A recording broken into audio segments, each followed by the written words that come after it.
Want to hear a joke? We all love iMessage. We can continue our conversation seamlessly from device to device. But then we have these green bubble friends.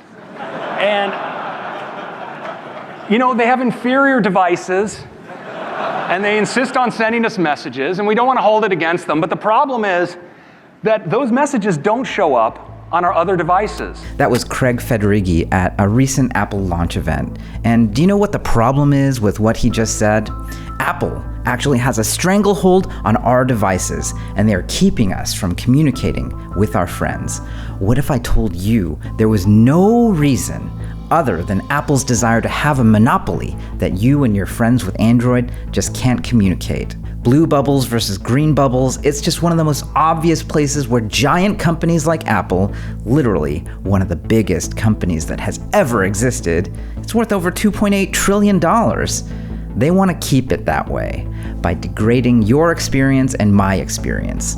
But it doesn't have to be that way. You don't have to be trapped inside of Apple's walled garden.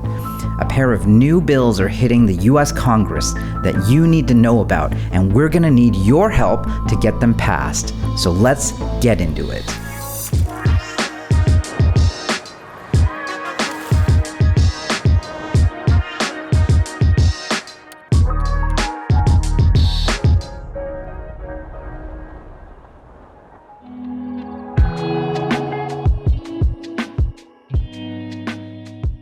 Cory Doctorow says, self-determination isn't about superficial desire for a different shade of blue or about moving your desktop menu icon from the top right corner to the bottom left. It's about you and not a corporate exec having the final say over how you live your life.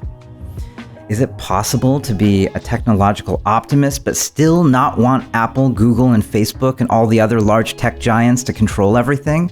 Yeah, because for me, working at these places stifles innovation by default. I worked at Microsoft as a PM when I first graduated from college, but the budgets, decisions, and outcomes were not driven by me and my tiny PM spec down at the bottom of the totem pole. It was actually the top-down centralized fiefdom of 12 layers between me and the CEO.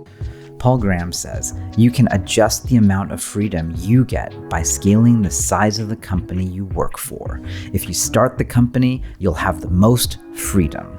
If you become one of the first 10 employees, you'll have almost as much freedom as the founders. Even a company with 100 people will feel different from one with 1,000.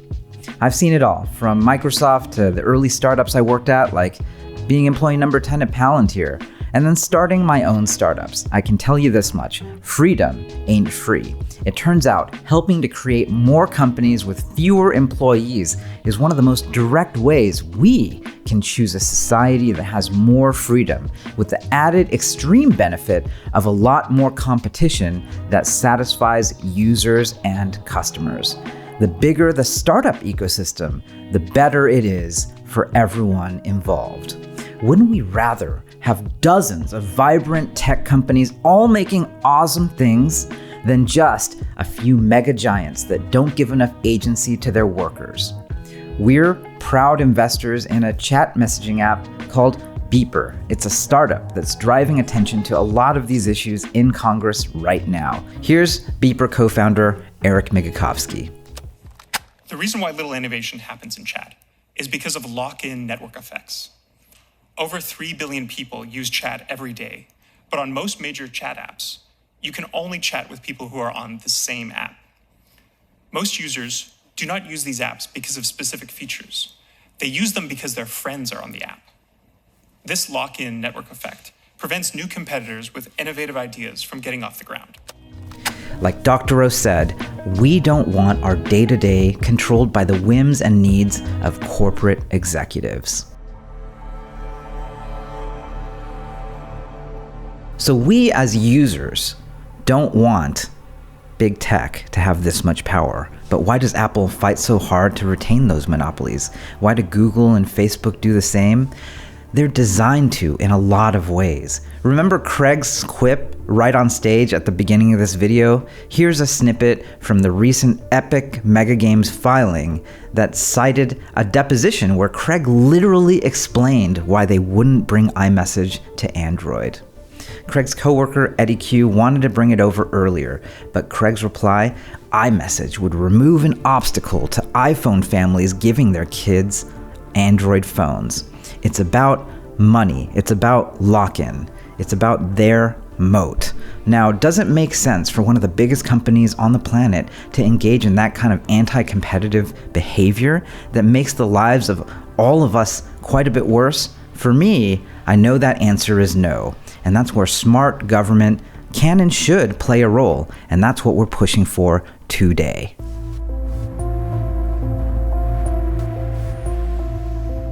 We need your help. Here's the root of the problem. Due to so-called gatekeeper status, the biggest technology companies today, think Amazon, Apple, Facebook, and Google, they can use manipulative tactics like the green versus blue bubbles to steer users away from rival services and in some cases, kill competition.